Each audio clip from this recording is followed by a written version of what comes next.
Hello, everyone.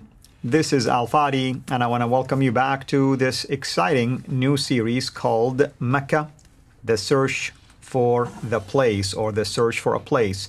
And obviously, all we're trying to do here is to compare and contrast between the standard Islamic narrative concerning Mecca and what are the facts actually revealing to us. So we will now begin to examine those contradictions between facts and the standard narrative. And today we will start with one of the many series of these problems. We're going to call today's episode The Problem with Sources. So with me here, of course, is Dr. J to unpack that for us. Yeah, now we're getting into the historical difficulty. Now you might say, hold on a minute, haven't you already started? Yes, we have. And in the previous episodes, we did get in some historical anachronisms that are difficult and need to be addressed. What I want to do now is look at more specific problems, because this is the difficulty that Mecca has. It makes so many claims. You saw the claims it makes, that it's the earliest city, it's the city that Abraham went to, it's a city that all these prophets, whole litany of prophets, up to 300 prophets are buried at. Therefore, it's the center of history. It is not only the center, it is history. Because all the prophets from Adam all the way up until today, well, Muhammad's not buried there, he's buried in Medina, but all the other prophets are buried there. Then all of history is centered on Mecca. It's great to be able to lift Mecca up so high, but the higher you lift it, the more you put him up on a higher pedestal, the farther he's going to fall. And now we're going to start watching that fall. Because of the claims they made, they have, in many ways, they have just destroyed themselves historically. So let's go into the historical problems and let's ask the first question. And of course, there it is right on the screen. Everything is too late and too distant. This is not something that we're just taking out of the hat. We've talked about this many times before. Right. So in some ways, this is review. Let's go ahead and let's look and see what we're talking about now. I want to show this timeline because timelines really help people. It's one thing to say it and you start hearing all these dates, but you're not really putting it into place. So I want people to look at this timeline. Let's go to the slide. Let's start then with the emergence. This is how the Islamic standard narrative, the standard Islamic narrative has always said, and this is what they tell us. They tell us that Muhammad was born in 570. I don't say that, they say that, okay? And that we know that the Quran was first revealed in 610. So you're talking about 40 years into his life, he starts to receive this Quran from Jibril there in Mecca. So he's been in Mecca since 570, he's still in Mecca, 610, 40 years later, and he's up in the cave, the Hira cave, and he starts receiving this revelation. Now, what we do know is that about 621, 11 years later, suddenly he's woken up in the middle of the night, told to get on the back of the winged horse, who flies him up to Jerusalem, and from Jerusalem he then goes up to the seven heavens. That's called the Mi'raj. How do you say it? Mi'raj. Yeah. I'm not going to even try to desecrate your language. You do such a good job of doing it correctly. Please stop me and correct me every time we get to these words. That happens in 621. The next year then he moves to Medina. Why? Well, because he's been invited to do so, because they're having problems between the Ansar and the Jews. They need someone who's neutral. They've heard about this great man who has a lot of wisdom down there in Mecca, and they asked him to come and arbitrate because he's already having a hard time with those in Mecca. He's having a terrible time with all the other people who do not like the revelations he's receiving. So he moves up, some say with maybe 80, some say with maybe 200 followers, known as the Muhajirun. These are the people of the Hijrah. These are the people of the exodus, the people of the movement from one place to another. And that happens in 622. This is the standard Islamic narrative. Again, let me keep repeating that. This is their narrative. He comes back to Mecca and then takes over Mecca in 630. And then he dies in 632. So that is the life of Muhammad. The life of Muhammad right there, okay? According to the standard narrative. According to the standard Islamic narrative. Right. There you can see it on a timeline. From 570 up to 630. That is his lifetime. Now what happens as soon as he dies? Well, then Abu Bakr takes in control, and then he rules for about 2 years. And he dies naturally. All right? 632 to 634. So someone else has to take over. Umar comes in and takes over. And he is around from 634 to 644, so he's there for another 10 years. There he is right there, okay? Right. That's Umar. He is killed. Right. So when he is killed, Uthman has to come and take over. Boom, boom, boom, boom, boom, bounces back in here, there's Uthman. Now, while he is in power between 644 and 656, the Quran then is finalized, is canonized, is compiled in its final form. Right. There's 652, that's why I have it on the timeline there. So we're talking about, roughly, we're talking 20 years after Muhammad's death here in 632. You then finally get its final compilation in 652. He is killed as well. Like Umar, he is killed. And so Ali takes over, and Ali rules for just 5 years from 656 up to 661. He is killed as well. So of these rightly guided caliphs, 3 of them are killed. Once that finishes in 661, that is the end of what we know as the Rashidun period, the time of the rightly guided caliphs. So basically from this period up to this period, up to this period, 40 year, from let's say 624, when the caliphate was introduced, up till 661. 40 years is the golden era. This is everything the standard Islamic narrative has told us. And what we're told is that Muhammad lived in Mecca up until 622. Then he moved to Medina, and then Abu Bakr, Umar, Uthman, and Ali all ruled from Medina. So that's the Hijaz.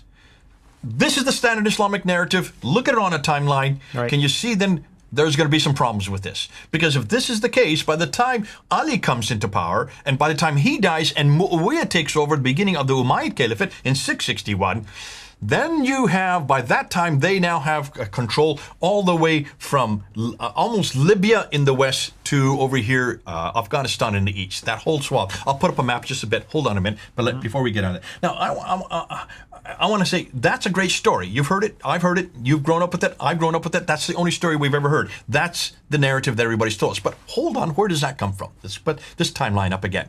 So we got a new timeline. This is the Islamic, the standard Islamic narrative. Where do they get all this story about Muhammad? Well, he dies in 632, right? Is that the time this story is put together? You'd like to think so, right? I mean, that's what you would expect, but that's not the case. Okay, you know the answer to this, and I know you don't want to say it right now because we want to look at the timeline again. That's so right. we would hope that the death of Muhammad, there was someone there who saw him die, or there's someone there who was around to write down what had happened when he died. There's right. someone there who would write the story down, right? That's correct. I mean, at least that's what biographies are all about. At least you write something as an eyewitness. Maybe somebody later will improvise if you wish, but at least you start with an eyewitness account. When Jesus died, was there anybody there to notice that he died? All of the apostles. All of who was standing at the foot of the cross? John was standing at the foot of the cross. Exactly. Did not John write about his death and resurrection? Absolutely. He was an eyewitness to that account. Absolutely. Matthew, Mark, Luke didn't. Okay, he got it from the others, but certainly Matthew, Mark, and the other disciples, they were either at the foot of the cross or they were far away looking at it from a distance, but they were all there when Jesus died. But even Luke, he said he consulted existing already biographies of Christ's Gospels, and he also interviewed eyewitness account. So we have eyewitness account of Jesus' death and of his ministry. Certainly Matthew and John were with him for the last 3 years, so they knew everything he said, everything he did. They were right there. They were privy to everything they saw and everything they heard, right? That's what we would expect of Muhammad, because we're talking about 2,000 years ago. Now we're only talking about 1,400 years ago, 632. Who was there? Well, we know that nothing was written down right after his death. We have the Sirah of the biography. This is the first time we read about him. This guy here, Ibn Ishaq. Look at his date, 765. Muhammad dies in 632. 765. We're talking about 130 years later. Yeah, you can't tell me that somebody lived that long. It's just impossible. Everybody would have talked about that person. That's right. You know good and well that he was not there at Muhammad's death. He was not there to know Muhammad. He's writing a biography that's 130 years later. But hold on a minute. We don't have Ibn Ishaq, do we? No, We because don't most go of to it is Ibn lost. Ishaq. We go to this guy here. Ibn Hisham. Ibn Hisham. We go to this guy here. Take a look at this. Look at his dates, 833. We have nothing from Ibn Ishaq at all. That's why I put him in light yellow. I put him in light green. So let's get rid of him, okay? Bingo. Let's just get rid of him. Why? Because we don't have him. Right. Throw him out. And let's go to Ibn Hisham. So Ibn Hisham is the first to write down the Sirah to Rasulullah, which would be the biography of Muhammad. He writes and dies in 833. There's one other comes after, and that's Al-Waqidi. So Al-Waqidi would be the other one that comes after him. Right. So there you have those two. But it's not just the biography we want to talk about. We also want to talk about the sayings of Muhammad. These are the more important. These are the what that tells you how to walk, talk, eat, drink, sleep 24/7. You need to know what you need to do as a Muslim. You need to go to the Hadith. So who is the first one to write down the Hadith? Let's put up the timeline again. And there's the sayings, and we have to go to Al-Bukhari, 870. So he's way over here writing down for what Muhammad said way back there. Right. I mean, I want just people to look at this. What we're telling you is this, according to the standard Islamic narrative.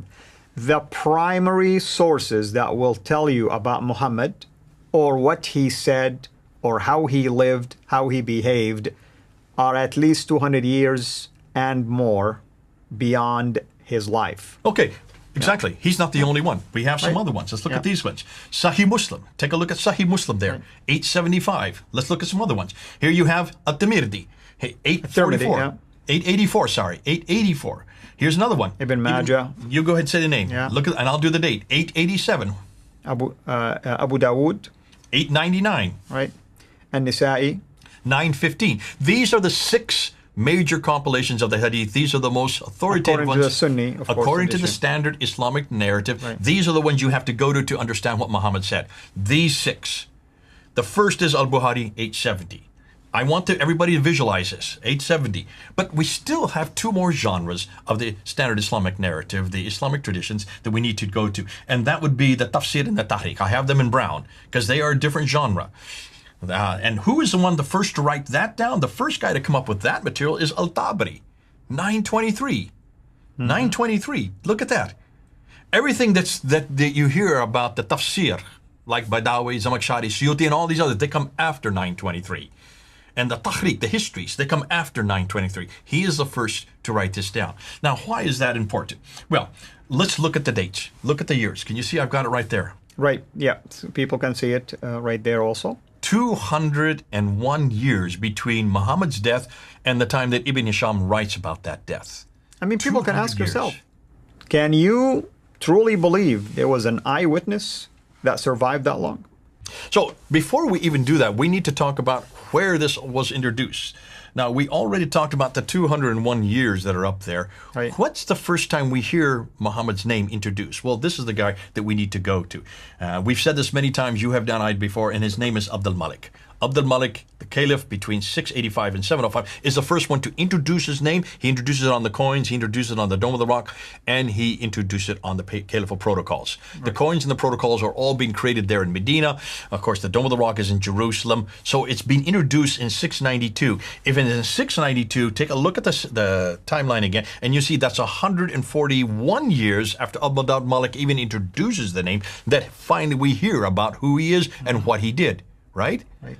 But Abdul Malik, we don't have anything written from Abdul Malik's age. We need to go back and find out who is the one that actually introduces the narrative about him. And the people who introduce the narrative about him are the Abbasids. We've said this many times. It's the Abbasid narrative. The standard Islamic narrative is really the standard Abbasid narrative. That's when everything basically was being put together. That's when it all is put together, and that's their narrative. They've had 84 years before they finally get it written down. They come into power in 749. It's not till 833 that they finally get his biography down. It's not till the 870, that is 120 years later, that they finally get his sayings. 70 years and, 80 years and 120 years? What does that tell you? What's going on here? I mean, everything is late, like you said. And why is it so late? Because that's how long it takes for them to finally agree on getting it put together. Remember what we've heard about Al-Bukhari. Al-Bukhari is given 600,000 of these akhbars. That's right. These sayings. And he looks at them and he whittles them down. Throwing out. And he comes down to 7,397, basically 7,400. Out of 600,000, he whittles them down to only 7,397. That's just 2%. Right. And 98% he throws out. Well, what and where did that 98% come from? And the reason why he threw them out? Because of corruption. They didn't. He says corruption. Yeah, invention, Yeah. We now know it didn't fit their narrative. It did not fit the Abbasid narrative. And that other 98% was all from before the Abbasids. So that's the material that we can't find. That's the material that predates 749. All that material that goes from 749 all the way back to 632, that first 120 years, that material we don't have because it's all been destroyed by people like Al-Bukhari and others. They themselves admit that they destroyed it. Throwing out 98%, I'd love to see that 98%, because if we could see that 98%, we could then really know whether or not Muhammad did exist, whether or not the Quran was revealed at that point, and most importantly for our discussion, whether or not Mecca ever existed that early. as we're going to find out, if this is what we're working with, this kind of timeline, can you then understand then why we're bringing up this problem? Now, before we go on, let's look, and I want to go back to the screen again. I want to show you this map. Look at this map here. This is what we know is concerning the distance and direction, because everything we know about Muhammad from the standard Islamic narrative comes from those two cities right there, the Mecca and Medina that you see circled in green. Everything that they say happened with Muhammad and everything else that happened with the emergence of Islam, the origin of Islam, all comes from those two cities that you see right here, Mecca and Medina, right? That part of the world. That's the central part of Arabia, right? It's not the north, it's not the south, it's not the east. Not the north, not the south, not the east. As we said in the last episode, that's where the big empires existed. There's nothing happening here because this is all desert. Nonetheless, the standard Islamic narrative is saying that these cities existed from the time immemorial, from the time of Adam and Eve, from the time of Abraham, and we're all in charge of all the trade, north, south, east, and west. So we're going to zero in on that. Here's the difficulty. The story from all the standard Islamic narrative comes from writers, but they're all writing in this city up here, Baghdad. Baghdad is 1,800 kilometers away from Mecca and Medina. It's way too far north. That's right. It gets even worse than that. Geographically speaking, it's further away from the supposed epic center of Islam. We talked about Ibn Hisham, the first to write down the Sirah. He was born in Basra, right? Born in Basra, but he grew up in Cairo, which is over here. So he grew up in Cairo. And then he did all his work up in Baghdad. So Cairo is 1,600 kilometers north. Basra is 1,800 kilometers north. Baghdad is 1,800 kilometers as well. Can you then understand why suddenly everything that we know about the standard Islamic narrative, where it's being put together, where it's being compiled, is thousands of kilometers away? And Baghdad was the capital for the Abbasid dynasty. That Baghdad was a capital, and it became the capital in the mid-8th century. Before that, it was called Ctesiphon. Ctesiphon is the... Al-Stafan, and then they... is the Persian name. Yes, exactly. For what used to be the Persian from the the Sassanian times. So that's just for the Sirah. Let's go to Al-Bukhari. He's called Al-Bukhari because he comes from Bukhara. That is Uzbekistan. That's right. That is Uzbekistan. How far is that from Mecca and Medina? That's a good 4,200. That is thousands of kilometers away. That's where he grew up. That's where he did his work, but that's where he grew up. He was nowhere near Mecca and Medina when he grew up or when he did his work. Let's do the tafsir and the tahriq, and that's from Al-Tabari. Look at where Al-Tabari, he grew up here in Tabaristan, which is today Iran. That's right. So Iran, Uzbekistan, Iraq, Egypt. Notice what you see with those red dots. What a coincidence. Tabaristan is 2,800 miles away. Conclusion, none of the traditional writers lived or worked in Mecca or Medina. They were too far to the north of Mecca and came from the west and east of Baghdad. What more than that? All of these northern areas, everything you see here on this map up here, are where the Abbasids originated from. Let's do one other thing. I want to look at this problem with this northern hegemony. So let's look at the next map. This northern hegemony, when you look at the Islamic traditions, so the Islamic traditions say it all happened in the Hijaz, yet all the writers of the traditions work in Baghdad. You can see that, and they come from, they work in Baghdad, though they come from these other cities, so I'm putting them up on the map there. You can see them visually. Note all of these northern areas are where the Abbasids originated from, where all the red circles are. That's where they originated from. On top of that, all the writers of the traditions, let's come down underneath here. Look where the writers are. There's Ibn Hisham, there's Al-Bukhari, there's Al-Tabari. They're hundreds of miles away and hundreds of years away for the writers. Which is even more damaging. There you go. Yeah. And hundreds of miles too far to the north. So that when we always say too far north and too far distant, or too far north and too late and too far, this is what we're talking about.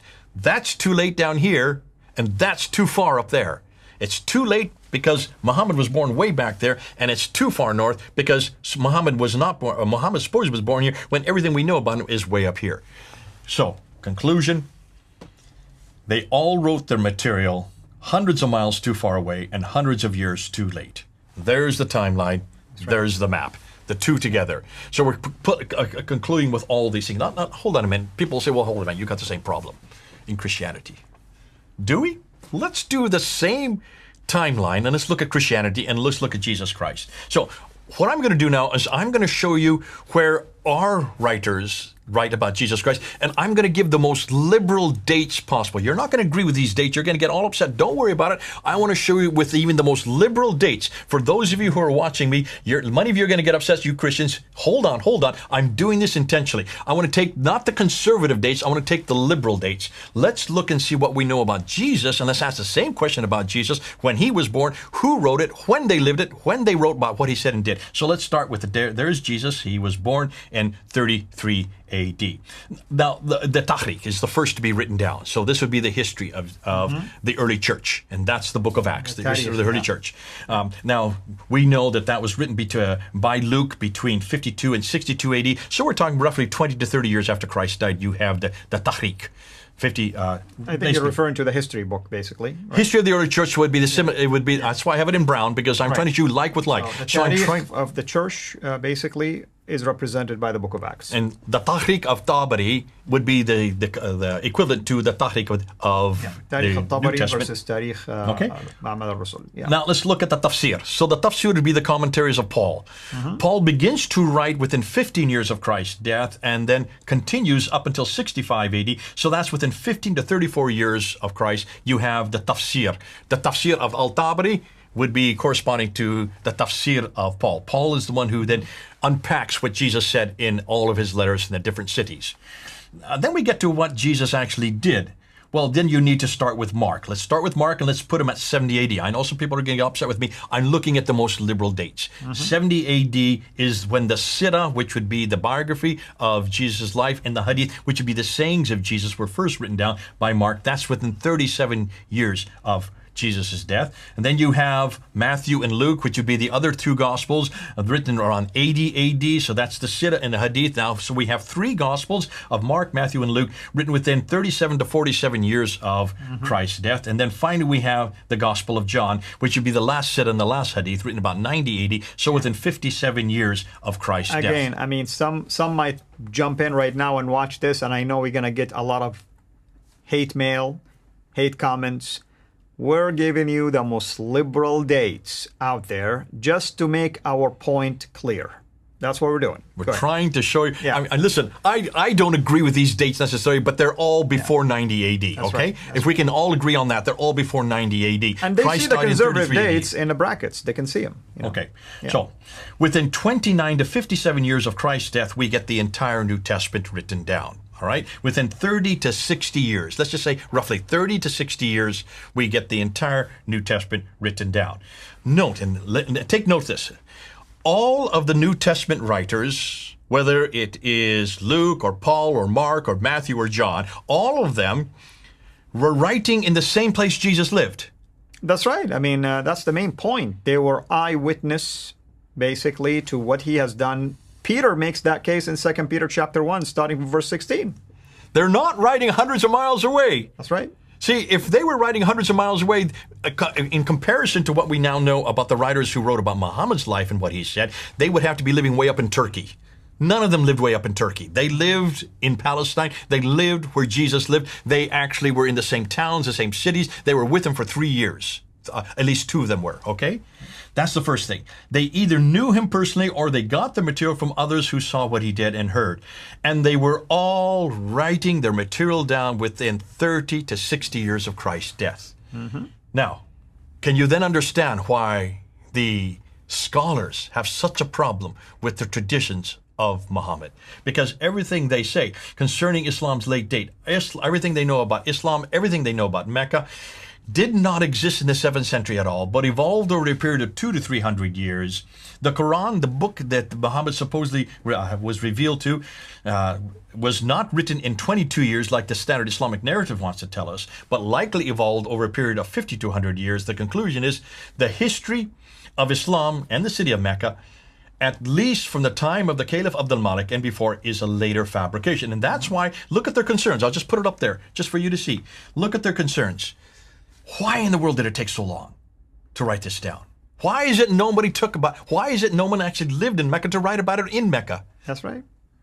And Muslims always say, because they were not literate. No, come on. All the way from over in the West, Libya, to Afghanistan in the East, by the time the Muawiyah and the Umayyads come into power, from the first rightly guided caliphs, That includes Muhammad. That includes Abu Bakr, Umar, Uthman, and Ali. You're saying that nobody actually lived in that area, or that could read or write? No one could read or write in any of that area? Amen. And how come none of these writers says, well, I went down to Mecca and Medina and I interviewed so-and-so and interviewed so-and-so? You don't read something like that. Usually nothing like that. Yeah. You can see why, because they lived 200 to 300 years too late.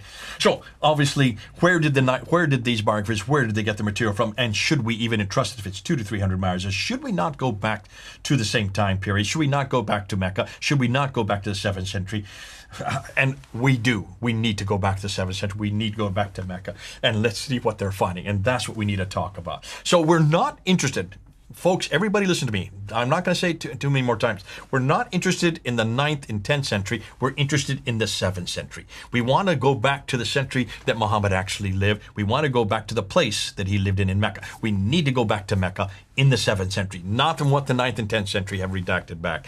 That's what we're going to be doing next. So, obviously, the next thing we're going to look at is, and before we do that, let me just quickly put up this map. Let me just put this map just to end this off. Take a look at this map. Let's look at the slide here. This is the map that we need to look at, because when you look at this map here, you can see, if you just, if we look at the slide, if you look at the brown area, if you could look at me, point at this brown area here, that's the part of, according to what the standard Islamic narratives have, existed by the time Muhammad died. So right in that brown area. Which is the Hijaz region with a smaller portion of the Najd region, basically. And coming down here to the all the way Hadramaut. to Yemen, yeah, and Then, Hadramaut. by the time we get to the time of Uthman and Ali, then you get this orange area here. Right.